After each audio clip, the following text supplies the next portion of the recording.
እና እነዚህን 7 የቀን መቁጠሪያዎች በማቀናጀት እነዚህ ቀን መቁጠሪያዎች እየተከታተሉ ለዘላለም የሚቆጥሩበት መንገድ ነው ለማሳየት ይሞክራል። አንድ በታተመ ካላንደር አሁን ለምሳሌ 2017 ላይ ነው ያለነው አይደለ?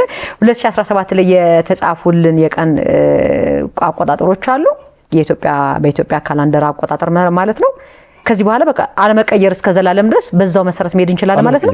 እሺ ገደብ የለውም። እሺ እና እንደዛ አይነት